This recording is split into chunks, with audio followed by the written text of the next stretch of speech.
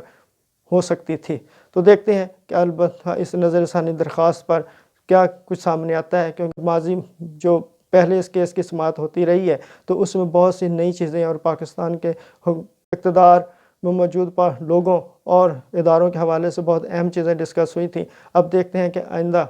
چل کر اس کیس کی کیا رخ اختیار کرتا ہے، بلکہ پاکستان اگر ماضی میں دیکھا جائے تو ایسا بہت کم ہی شاید مواقع ہوں گے کہ پاکستان کی اعلیٰ عدالتوں نے نظر ثانی کی اپیلوں میں کسی کیس کو فیصلے کو تبدیل کر دیا ہو۔ بہرحال دیکھتے ہیں کہ آگے چل کر اس کیس کے ساتھ کیا ہوتا ہے۔